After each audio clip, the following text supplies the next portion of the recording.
And that's a question I also had. Do you think Wesker's still alive? Because when I looked at the footage, it looked like the rocket launchers went behind him. So in today's video, I actually had the pleasure of interviewing Roger Craig Smith. Now, for those of you that don't know, Roger is actually a longtime Resident Evil veteran, spanning all the way back to Resident Evil Degeneration, voicing Curtis Miller, as well as Chris Redfield in Resident Evil 5, 6, and Revelations. The thing that was actually quite shocking too is that when I first spoke with Roger, he sounds exactly like, his natural voice sounds exactly like Chris Redfield. And the first time I spoke to him, he actually did the line, like, "Come on, Sheva, hurry!"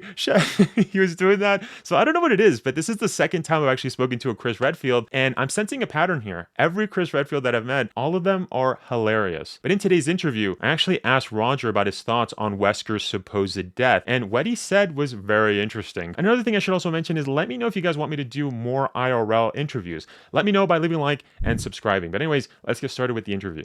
How's it going, man? It's good, man. How you doing? Yeah, going good. So when first reading the script for RE5, I'm out of time. Thanks very much. when reading the script for RE5, when it said to punch the boulder, what was your reaction to that? What? I'm sure I was just going like, "You've got to be kidding me! You want me to punch a boulder?" Yeah. And it was like, I was like, I think I probably asked Liam O'Brien and Stephanie Shea were my directors on that. I'm sure I asked one of them like, "What does that sound like?" Like, because if I'm trying to like act it out, I'm thinking it would be boom, ow. Yeah. No, I think it was just a bigger punch sound, I guess. But yeah, this is what I don't get. Fans of that series always like go like, "Oh, the boulder punch, the boulder punch," and I'm like, you've been fighting infected people that are now zombies, giant tarantulas, but the boulder punch. And Chris has also punched enemies too. As well as also Albert Wesker is standing in a field of lava. Yes. And not dead enough to still yell out Chris, but it's the boulder punch is a bridge too far. And that's a question I also had. Do you think Wesker's still alive? Because when I looked at the footage, it looked like the rocket launchers went behind him. Yeah. Do you think he's still alive? I think it's a controversy. I don't know. Yeah. You think they would have wrapped that up in RE6? Yeah. Right? No, I don't know. The world may never know. And speaking of RE6, what was it like to play a very depressed Chris who wasn't that optimistic? He was very angry that he lost his whole team. It's very different from the optimism of Chris. It was fun. It was fun. I mean, like him on Sweetheart, leave the bottle, all that stuff. Like that was just cool. It was a neat sort of way of. I think what it was like we're gonna bring along peers to kind of come in and be like, "Hey, man, you've lost your way," that kind of thing. It's like that was a cool dynamic. I thought it was neat. It was fun. It was fun to get to act that out. Because he died. And kind of the same thing. I asked Michelle Ruff about this, Jill Valentine. Yes. Did the creative directors ever play around with the idea that Jill and Chris might have had a relationship? Michelle Ruff said that there was some tension there and Revelations. I wanted to see your point. I mean, the weather here in Calgary is just amazing, don't you think? It's really great weather in Calgary. You don't want to say? I'm not going to say anything. I'm not going to say. No, it's like everybody always wants there to be like something, and I'm like, I don't know. Who am I? I'm just an actor. Who am I to say? But no, just was wondering if the director ever had like a little thing, but no. Yeah. What was your fondest memory in Resident Evil? Because you've been in a lot of games, Resident Evil 6, 5, Revelations. I'm trying to think. I don't know. I'm trying to think of the fondest memory of it. I mean, just getting to work with the crew, like literally having Stephanie and like Liam and those guys being directors. My God, working with Michelle and everybody on the project, and also just kind of halfway through going, "Oh, am I going to be a part of something big?" Yeah. I didn't realize. I was like, "Oh yeah, that's right. This might be the biggest video up to that point. That was the biggest project I'd ever done."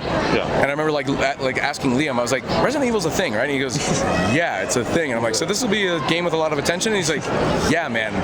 You're going to be like the star of a big video game." And I'm like, Oh no. So yeah, no, it was working with the crew. And last question, any upcoming projects that fans should pay attention to that you want them to know about? And we can never talk about anything that's coming out, unfortunately, so it's like I can't tease anything, but follow me on social media. It's at Roger Craig Smith, Twitter and Instagram. That's the best way. I usually will start to retweet things that maybe I might be a part of that's coming out, that kind of stuff. Like fans will figure it out. But it's NDAs, right? NDAs, and we can never share anything, so it's the worst part. But yeah, follow me on Twitter and Instagram, and you'll find out. Yeah, well, thank you so much, Roger. Thank you, man. It's a pleasure. I'll make sure to DM you on socials when the video's out. Thank you.